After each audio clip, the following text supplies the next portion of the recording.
Is Raylo auditioning for the closer role, Tony? Debate. I think I kind of asked that question to the group, and everybody's kind of gone in some different directions with this, Johnny. And, is Raylo auditioning for the closer role? I'm not sure, but you have to give some context to this. Obviously, Liam Hendriks hits the IL today. He hadn't been available. Sox fans are big mad online. I'm big mad online because I'm concerned online. You're concerned online. I'm big mad because I want to see Liam Hendriks closing ball games, and all of a sudden we get this news today of actually what's going on, Johnny.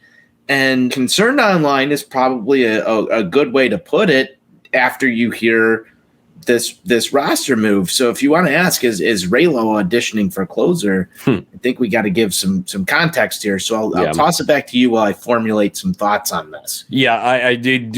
One of our topics here that we have to address is that Liam Hendriks injury that you talked about. Tony, when you hear the word forearm relating to a pitcher, especially one that throws hard, it is usually never a good sign. We've heard it so many times, the precursor to Tommy John. And I know that you and I discussed a little bit ahead of the show that there are ways that the White Sox can compensate for this, and there are some certain situations that may not make it be the end of the world if that were to happen. But my gosh, I've just had enough of these injuries to key star big money players that we have here on this roster. And you talk about, are we ever going to have the full gang back together? It feels like never. That's never going to be a problem. And I understand 162 game grind. You're going to have your fair share of injuries. Not expecting it to be everybody full go all the time. That's just unrealistic. However, it is one thing after another, and it's always one step forward, one step back. It feels like, because that right is, we're excited to have Kelly back on the same breath. It's Liam Hendriks to the IL, forearm strain. I know Rick Hahn made a few comments. It said that it was a flexor strain, and they are going to give him some treatment, see how he responds to that. Preliminary timeline, 3 weeks. That initially doesn't sound good. That's because of 3 weeks is longer than a 15-day IL stint. So concerned online is where I'm at with Liam Hendriks, Tony. I don't know about you. Yeah, I'm concerned as well. I mean, let's put this in perspective here for just a second.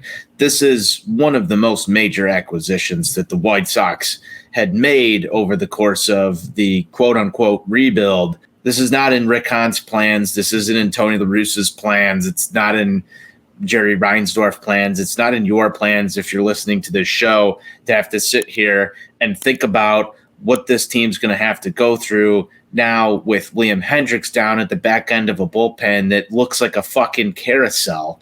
No, it's not fucking good, and it's okay to be upset about it. It's bad. Okay, it is bad. It's bad, but why I think it's not the most concerning thing, Johnny, is because you do have a little bit of depth here. You do have a guy like Joe Kelly and Kendall Graveman who have their own issues and concerns. You've seen Kendall Graveman kind of maybe on some innings limits, but he's got closer experience. I think he could get through an inning fairly cleanly. You've got Joe Kelly who can be trusted there. But Reynaldo Lopez, if you want to go back to this, is Raylo auditioning for closer, Johnny. Reynaldo Lopez had elite shit in the minor leagues. There's a reason why they acquired him. He's got the high velocity. He can get through three hitters real easy. I remember if we go back to our Shy Sox weekly days, Johnny, I said I don't think Reynaldo Lopez is a starter. I think he should be in the bullpen, and he can have some elite stuff.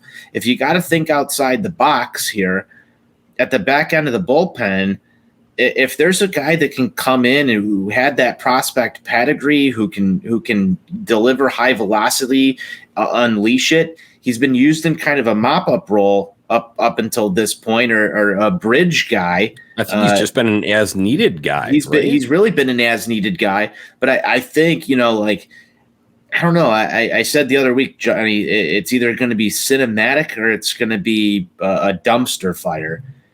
The cinematic route here, if it is worst case scenario for Liam Hendriks, at least in my eyes, is that the cinematic route is Reynaldo Lopez holds it down for a while, and I think he's got the stuff to do it. I don't know if he would have thought entering the season that was going to be a role that he could potentially even be used in. I don't think anybody did, but hey, who knows? I think he just has the arsenal over some of the other guys to do that. I know you can make some contentions for Jose Ruiz to be there. I don't know if he's got the same stuff Reynaldo Lopez does. You can make a case that Kendall Graveman can do it, but I don't think that and unless you see them unleash Kendall Graveman and let him go back-to-back days, I think Raylo's your guy that's stretched out enough to do that right now, Johnny, and it just makes sense to me. I'm curious for your thoughts. Obviously, this is assuming worst-case scenario for Liam Hendriks. So let's just hope that he does respond well to that treatment and he is back at some point here. But obviously not going to see him until, I would imagine, when you're looking at it right now, we're at June 14th here. All-Star break's roughly a month away. Probably not until after, if we're being realistic with we know what we know about forearms, and with Hahn already saying 3 weeks before he's even received said treatment.